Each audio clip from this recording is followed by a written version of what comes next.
Ethan Hale had learned long ago that patience was a survival skill.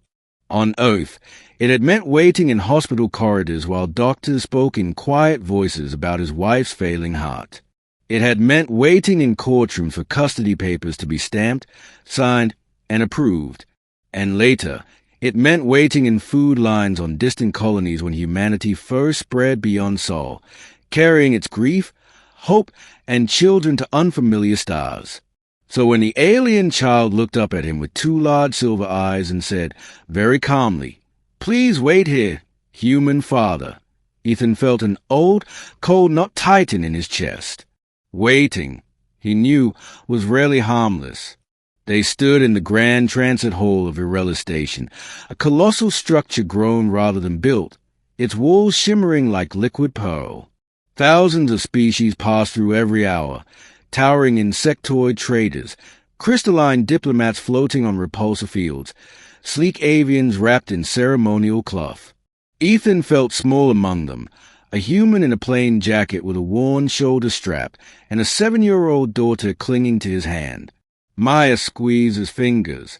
"Daddy," she whispered, "she's staring at you." The alien child, no more than 6 by human standards, had pale blue skin marked with faint glowing lines that pulsed like slow heartbeats. She wore a simple robe, but the fabric shifted color with her emotions. Right now, it had turned a deep, unsettled violet. Ethan lowered himself slightly to meet her eye level. "You said to wait. Why?" The child tilted her head, as if listening to a voice only she could hear. "Because if you move, the watching will become seeing." That was not comforting. Who's watching? Ethan asked carefully. Instead of answering, the child stepped back and raised one delicate hand. The crowd around them subtly diverted, foot traffic bending away like water around a stone. No one seemed to notice they were doing it. Maya's grip tightened. "Daddy, I don't like this." Neither did he. Ethan had come to Virella Station for one reason: asylum. The Outer Council had declared the frontier colony of Nysa for unstable after the warlords arrived, and Ethan had fled with Maya on the first transport he could afford. He was just another refugee, another single parent trying to keep his child alive in a galaxy that didn't care. Yet this child, this alien child, had singled him out. "Listen," Ethan said gently, keeping his voice low. "We're in a hurry. We have to check in with refugee processing." The alien child's eyes widened in alarm. "No, if you go there now, they will take the girl." Maya gasped. "Take me?" Ethan's blood ran cold. "Who is they?" "The ones who listen for echoes," the child said. "Your daughter is loud." Ethan felt a surge of anger and fear. "My daughter is a child."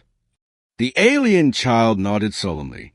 "Yes, and that is why she is dangerous." Before Ethan could respond, the lights of the transit hall dimmed slightly. A low harmonic hum spread through the station, the universal signal of high-ranking arrival.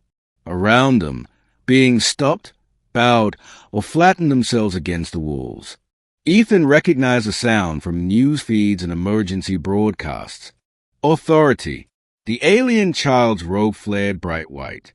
"They are coming sooner than expected," she murmured. "I told you to wait, not to question." Ethan instinctively pulled Maya closer, placing himself between her and the approaching presence. From the far end of the hall, a procession emerged, tall figures in layered obsidian armor, faces hidden behind mirrored masks. Their insignia marked the Messiahs of the Concord, an elite order tasked with identifying anomalies across sentient species. They hunted potential threats before wars began. They hunted children like Maya. Ethan's mind raced. Maya had been different ever since her mother died. She heard things others didn't. She dreamed of places she had never been. Once, on Nysa 4, she had warned him of a reactor failure hours before it happened. He had told himself it was coincidence. The alien child stepped forward, planting herself firmly in the seer's path. She was tiny compared to them, fragile-looking, Yet the air around her shimmered with pressure. "You may not pass," she said. The seers halted. Ethan stared. No one told the seers what they could or couldn't do. One of them spoke, voice echoing like metal scraping stone. "Child of Eurelis, move aside. This matter does not concern you." "It concerns me," the child replied, "because the human girl is under my protection." A murmur rippled through the hall. Ethan felt every eye on him. "Daddy," Maya whispered, trembling, "I hear them. They're angry." Ethan swallowed hard. "Don't listen. Just hold on to me." The seer turned its masked gaze toward Ethan. "Human, you carry an unregistered resonant." Ethan shook his head. "She's just a kid. She's never hurt anyone." "That is not how resonance works," the seer replied. "Unchecked, she could destabilize entire systems." The alien child's glow intensified. Or she could save them. Silence fell. The seers hesitated. That alone was shocking. "You see only threats," the child continued. "You do not see futures." "And you do," the seer demanded. The child nodded slowly. "Yes. And in every future where you take the girl today, the galaxy burns." Ethan felt dizzy. The words pressed against his chest, heavy with truth. The seers conferred silently, their armor flickering with internal light. Ethan's heart pounded so loudly he thought others might hear it. Finally, the lead seer spoke. "We will not seize the child today, but this matter is unresolved." "That is acceptable," the alien child said, "because today is not the day you win." The seers turned and withdrew, the hall's hum fading as they departed. Only when they were gone did Ethan realize he had been holding his breath. He sank to his knees, hugging Maya tightly. "You okay?" She nodded shakily. The noise stopped. The alien child approached them, her glow dimming back to soft blue. Suddenly, she looked very young, very tired. "You should not stay on Virelis," she told Ethan. "Not long." Ethan looked up at her. "Who are you?" She smiled faintly. "I am called Lyra." "And why did you help us?" Lyra glanced at Maya with something like awe. "Because she reminds me of myself." Ethan frowned. "You're a resonant too." "Yes," Lyra said simply. "But I was taken, trained, shaped into what the Concord wanted." Her small hands clenched. Maya should have a choice. Ethan's throat tightened. He thought of all the choices Maya had already lost. Her mother, her home, her childhood sense of safety. "What do we do now?" he asked. Lyra pointed toward a lesser-used corridor, its entrance obscured by shifting light. "There is a ship leaving soon. Independent. No Concord registry." "And you?"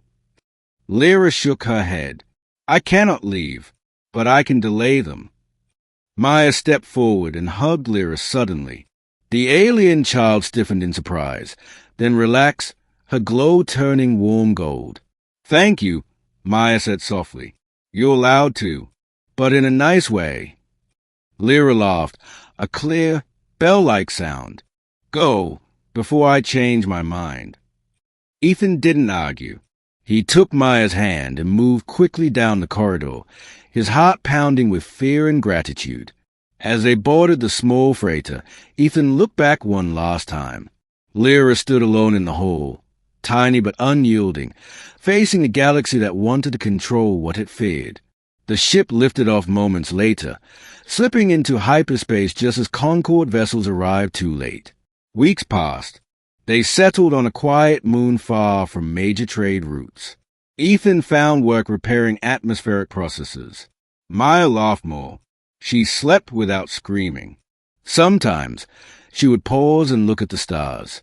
"She's still listening," Ethan realized one night. But now she wasn't afraid. One evening, as they watched twin suns set over violet plains, Maya spoke quietly. "Daddy." "Yeah, sweetheart." We waited like she said. And it worked. Ethan smiled, pulling her close. Yeah, sometimes waiting is how you survive. Far away, on Varela Station, an alien child watched futures shift, knowing that one small act of defiance had changed the fate of the galaxy. And somewhere between the stars, a human single father learned that love, patience, and courage could be louder than any power the universe tried to control.